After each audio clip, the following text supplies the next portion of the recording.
Je suis contente de vous présenter une nouvelle série de vidéos qui va être présente chez les Rats de Bibliothèque, qui est donc les interviews d'auteurs. Je débute aujourd'hui avec Christelle Defoucault, qui est l'auteure de Déjouer les pièges des recruteurs, publié aux éditions Erol, et bien entendu, vous pouvez aller regarder la vidéo que j'ai faite sur ce livre. Alors attention, pour cette interview, elle est divisée en deux parties, donc n'hésitez pas à aller voir la seconde partie qui est également disponible. Sur ce, je vous souhaite un très bon visionnage et je vous laisse en compagnie de Christelle Defoucault. Merci à vous Christelle de venir chez les Rats de Bibliothèque pour faire l'interview. Merci aux Rats de Bibliothèque de m'accueillir. Merci Anaëlle. Le moteur, c'était d'aider les demandeurs d'emploi à ce que leur recherche d'emploi se passe le mieux possible, de leur donner toutes les clés pour qu'ils comprennent exactement ce qui se passait lors des entretiens, ce qu'il fallait faire avant les entretiens pour les obtenir. Et l'idée était de rassembler toutes ces informations dans un petit guide qui soit facile à lire, qui soit pratique, qu'on puisse démarrer à n'importe quelle page, à n'importe quelle partie, et qui remplace la multitude d'ouvrages que l'on peut trouver sur le sujet et qui oblige souvent les gens à acheter un livre sur le CV, un livre sur la lettre, un livre sur le réseau. Là, c'était de résumer tout ça dans un guide assez court avec tous les codes. Étant moi-même une ex-recruteuse, j'ai donné les secrets des recruteurs de façon à aider les demandeurs d'emploi à mieux les comprendre. Parce qu'à partir du moment où on comprend celui qui est en face, où on comprend sa façon de réagir, où on comprend pourquoi il pose ces questions-là, eh bien on peut beaucoup plus facilement adapter son attitude. C'est vrai que c'est un livre qui est assez complet puisque ça reprend vraiment toute la chronologie de la recherche d'emploi jusqu'à l'entretien et jusqu'à l'obtention du poste. Exactement, et même après finalement. C'est vrai, aussi. C'est parti de l'idée du tour du monde en 80 jours. Là, c'était le tour de la question de la recherche d'emploi en 80 pièges et de façon plutôt chronologique, c'est-à-dire toute la période qui va concerner le deuil avant la recherche d'emploi, la manière de se mentaliser, la manière d'oublier ce qu'on a été avant, la façon de se dire qu'est-ce que je veux, qu'est-ce que je ne veux plus, qu'est-ce que je recherche. Donc il y avait toute cette partie-là qui est en amont de la recherche.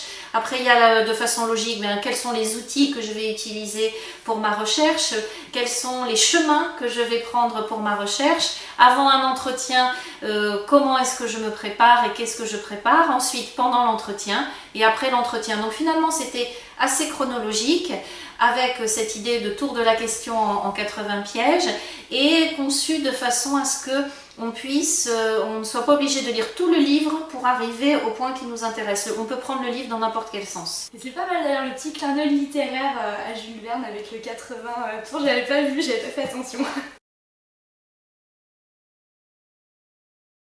Alors, anecdote, j'en ai pas comme ça à l'esprit, ça va peut-être me revenir. Toujours est-il que ça m'a semblé important de donner des exemples, parce que parfois on dit des choses, mais c'est important de montrer que des gens les ont vécues, on se sent moins seul.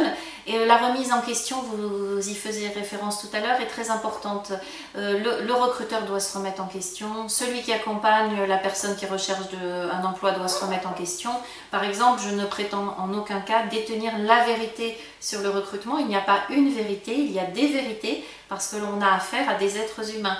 Et tous les êtres humains ne fonctionnent pas de la même façon.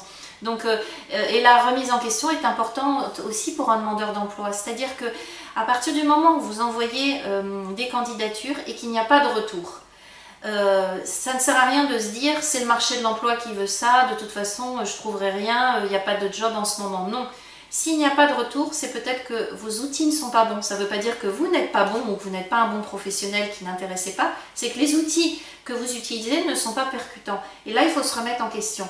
De la même manière, quand vous passez un entretien, si l'entretien ne se passe pas mal, c'est pas parce que le recruteur en face est un méchant et qu'il n'a rien compris. C'est peut-être aussi parce que vous ne vous êtes pas bien positionné en entretien. Mais encore une fois, ça ne veut pas dire que vous êtes un mauvais professionnel. Ça veut dire que vous êtes peut-être un mauvais joueur à ce grand jeu qui est la recherche d'emploi. Et du coup, il faut peut-être à ce moment-là essayer de comprendre un peu mieux les codes et surtout de jouer et de passer le plus possible d'entretiens. Parce que plus on va jouer, plus on va être bon. Alors, en fait, ce qui est important, c'est de décorréler l'emploi, qui est le but final, de la recherche d'emploi, qui est en fait un passage. Et ce n'est pas le fait de rechercher un emploi qui est un jeu, enfin d'arriver à un emploi qui est un jeu, parce qu'évidemment c'est une très grande souffrance, il y a plein de gens qui sont vraiment en très grande difficulté et c'est sérieux.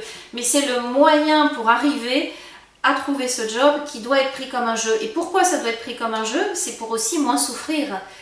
Parce que quand on joue au Monopoly et puis qu'on est en prison, on tombe sur la case, on s'arrête à la case prison et qu'on ne repasse pas par la case départ et qu'on ne touche pas à 40 000 ou je ne sais plus combien, on ne se met pas à pleurer. Mais c'est ça l'idée, c'est si à un moment un entretien ne se passe pas bien, ça ne veut pas dire que vous êtes un mauvais professionnel, ça veut dire que vous n'avez pas bien joué.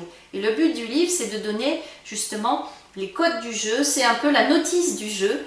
Et après, le but de chacun, c'est de jouer le plus possible. Pour gagner, en plus le job de ses rêves. Voilà, le job de ses rêves. Et alors, il y a pas mal de personnes qui me disent, mais attendez, moi je suis pas vendeur à la base, j'aime pas me mettre en avant, je n'aime pas l'attitude des vendeurs. Et l'idée de la vente, c'est plutôt, encore une fois, de désacraliser la recherche d'emploi et de bien comprendre les mécanismes. Quand on est dans un entretien face à un recruteur, si on se dit, le recruteur est un futur acheteur, je suis un vendeur, je ne suis pas un demandeur d'emploi, parce que demandeur d'emploi, c'est être en position basse, c'est demandeur, c'est négatif. Je suis un offreur de solutions, je suis un apporteur de services. J'ai quelque chose à vendre, ce que j'ai à vendre, c'est pas moi, c'est mon expertise métier, ce sont mes compétences. En face, il y a un besoin. L'idée est de savoir si, au besoin, je peux faire correspondre mon offre de service. Ça, c'est la première idée. La deuxième idée, c'est de se dire, comme un bon vendeur, je vais essayer avant tout, avant de vendre, je vais essayer de comprendre le besoin en face de façon à ne mettre en avant que l'argument qui va être entendable, compris et auquel va adhérer mon futur client. Et c'est pour ça que c'est une relation commerciale avec un futur client en face, un vendeur qui veut vendre son offre de service. C'est donc un professionnel face à un professionnel dans une relation professionnelle. Il n'y a pas cette idée de inférieur par rapport à supérieur qui va nous juger, etc. Et donc si l'entretien ne se passe pas bien, alors c'est peut-être parce qu'on a été mauvais, mais c'est peut-être aussi parce que l'offre de service ne correspondait pas aux besoins. Et à ce moment-là, on en reste là. Et ça permet de passer à la suite. À l'étape suivante. Et de se dire, ce n'est pas grave si j'ai pas réussi à me vendre, ce qui va être intéressant, c'est que je me suis entraînée. Oui, et que j'ai peut-être rencontré aussi un professionnel très intéressant.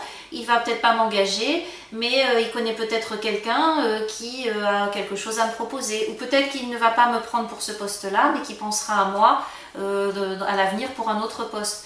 Toute relation, toute personne est intéressante à rencontrer. Alors déjà, le recruteur, c'est pas un méchant, c'est pas quelqu'un qui se réveille le matin et puis qui se dit « Oh là là, je vais manger du candidat toute la journée ou je vais faire souffrir des gens toute la journée ». Non, c'est un professionnel qui se réveille le matin et qui a un objectif, il doit recruter une personne pour telle entreprise à telle date ou une personne pour sa propre entreprise avant telle date. Et c'est quelqu'un qui va recevoir beaucoup de candidatures, beaucoup de candidats, qui va devoir essayer de les juger en moins d'une heure, ce qui est très difficile. Et donc c'est quelqu'un qui fait un métier très difficile. C'est en même temps un métier intéressant parce que c'est un métier de vente, c'est un métier relationnel qui nous fait rencontrer des gens extrêmement intéressants. On va vers ce métier quand on a fait plutôt des études de RH, quand on est psychologue du travail. On peut y venir comme moi, à un moment j'y suis venue, j'étais une ancienne commerciale, j'ai été amenée à recruter des commerciaux. Souvent on recrute dans un métier qu'on connaît soi-même.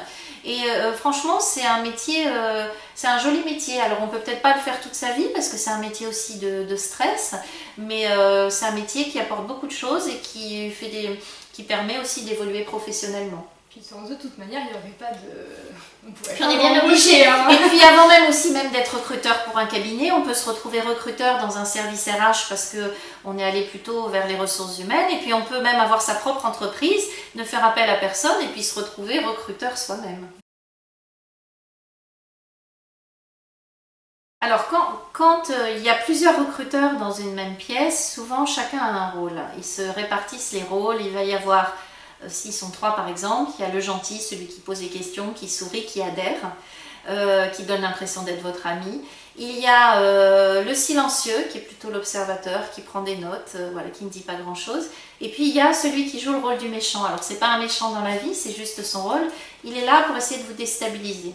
Le problème quand on est candidat, c'est qu'on a tendance à ne s'adresser qu'aux gentils. Parce que comme on a très peur, on va vers celui qui a l'air de nous aimer. Et là, c'est une grosse erreur. En fait, ce qui est important, encore une fois, on est dans une opération de vente, c'est de prendre en compte les 3 clients. Et d'essayer de regarder chacun des 3 à tour de rôle. Bon, souvent, l'observateur ne nous regarde pas. Bon, ben, c'est pas grave, on le balaye du regard. Mais il faut tenir compte des 3. Et se dire dans sa tête... J'ai pas affaire à un méchant, mais pourquoi celui-ci a l'air de ne pas être intéressé par ce que je dis. On se dit juste dans sa tête, je suis en train de jouer un jeu et je vais donner le meilleur de moi-même.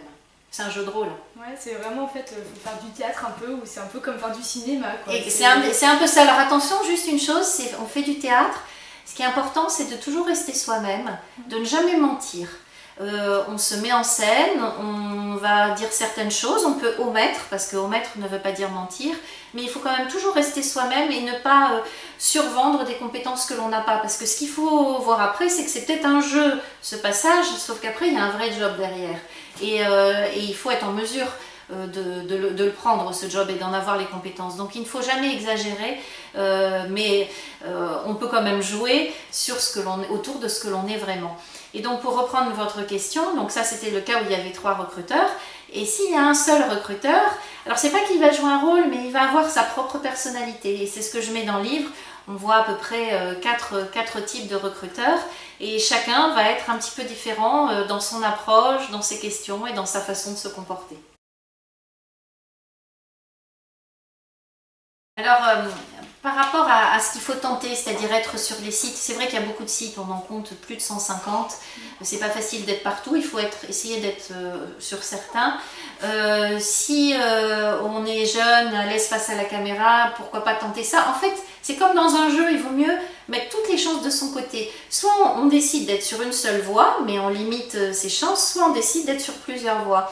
Et pourquoi pas, en effet, un CV vidéo, ça permet de s'exprimer. Alors il y a par exemple une entreprise qui s'appelle Pitch My Job, qui a été créée par des jeunes, qui propose ça aux candidats et d'ailleurs qui les aide à se mettre en avant. Donc Pitch, justement, pendant un peu moins de 3 minutes, les candidats se présentent d'un point de vue professionnel, font leur pitch, en fait créent leur bande-annonce, mais de façon filmée. Alors ça ne s'adresse pas qu'aux jeunes, ça peut s'adresser aussi aux seniors. Et l'intérêt, c'est que les entreprises qui sont associées après à ce cabinet peuvent aller voir directement les candidats et faire une présélection autrement que sur un CV. Ça peut être intéressant, par exemple, pour des jeunes qui n'ont pas beaucoup d'expérience, parce qu'ils vont pouvoir, face à la caméra, montrer leur personnalité. Ça peut être intéressant pour des gens qui ont des profils atypiques, et donc leur CV risque de ne pas passer, donc ils peuvent se présenter différemment. Ça peut être intéressant pour des seniors qui souvent font peur, face à la caméra ils peuvent exprimer d'autres choses. Donc c'est vraiment un vecteur qui est intéressant et on y va de plus en plus. Les réseaux sociaux, c'est très important d'y être parce que ça représente 80% du marché de l'emploi.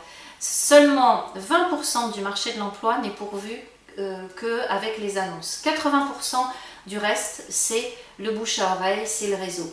Alors ça s'explique facilement, parce qu'il y a des personnes qui me disent « mais enfin c'est quand même bizarre ». C'est énorme en plus. C'est énorme, mais ça s'explique parce que, imaginons, si vous vous mettez, parce que ça c'est toujours important de se mettre dans la peau du recruteur. À un moment, vous êtes en entreprise et puis vous avez un collègue de travail ou un collaborateur, on va dire par exemple, vous êtes responsable d'une entreprise, votre secrétaire part. Elle vous annonce qu'elle va partir. Quel est votre premier réflexe? Ce n'est pas d'aller mettre une annonce. C'est déjà le rechercher dans son réseau en fait. C'est de dire, et ben voilà, le premier réflexe d'un être humain, avant de mettre une annonce, c'est demander à des gens qui l'aiment bien, qui l'apprécient, est-ce que vous connaîtriez une bonne secrétaire de direction en qui je pourrais avoir confiance, etc. Ben c'est comme ça que ça se passe. Et c'est ça le réseau, c'est avant que le réseau permet d'être au courant d'un poste, avant qu'il y ait l'annonce. Quand il y a l'annonce, quand on répond à une annonce, c'est déjà presque trop tard. Et le problème aussi des annonces, c'est qu'encore une fois, quand on n'a pas de diplôme, un profil atypique, quand on est senior, etc., on ne va pas être sélectionné, on ne fera pas partie des premières candidatures sélectionnées. Donc c'est là que c'est intéressant d'être en amont, d'être avant sur les réseaux. Donc les réseaux, qu'est-ce que c'est? C'est le réseau personnel, de proximité. C'est pourquoi pas Facebook. Alors là, attention, parce que il ne faut pas mettre des photos qui pourraient vous porter préjudice ou donner une mauvaise image de vous, parce que le recruteur, il sait aussi aller sur Facebook. Mais c'est surtout des réseaux comme LinkedIn, qui est un réseau professionnel qui s'adresse à des professionnels et sur lequel il faut être, même quand on démarre dans la vie. C'est important de démarrer son réseau très en amont avant de faire une demande. Parce que si vous vous inscrivez sur LinkedIn et puis que vous venez juste d'être inscrit, puis après vous sollicitez tout le monde en disant hey, je recherche un poste, votre démarche n'est pas très cohérente. Mais si depuis un certain moment vous êtes sur ce réseau, vous avez pris des contacts, que vous avez aidé des gens, etc., bon ben, ça va vous être rendu. Donc c'est ça le principe du réseau. Et puis il y a de plus en plus Twitter. Oui. Donc les jeunes tweets, c'est une information qui est très rapide, mais sachez qu'il y a aussi des offres sur Twitter. Donc c'est ça les réseaux sociaux, et l'idéal est de ne pas les mettre de côté. Si on les met de côté, on reste que sur 20% du marché. Alors c'est ça, alors du coup ça peut être intéressant d'avoir des profils, par exemple sur Twitter, il vaut mieux avoir un profil professionnel, à la limite 2 comptes Twitter. J'ai mon compte Twitter perso, où là j'envoie des tweets sur les émissions Cyril Hanouna ou autre, et voilà, et je suis follower d'un tel, et j'ai mes followers, mes following, etc. Mais, enfin, je suis following d'un tel et j'ai mes followers. Mais si on recherche, si on veut être visible sur Twitter et surtout recevoir des offres, à ce moment-là, il faut créer son compte professionnel Twitter. Il faudrait avoir les deux. Avoir les deux. Pareil pour Facebook, si on voit que c'est trop personnel son Facebook, à ce moment-là, on ne s'en sert pas plus que ça, mais on peut aller vraiment sur LinkedIn.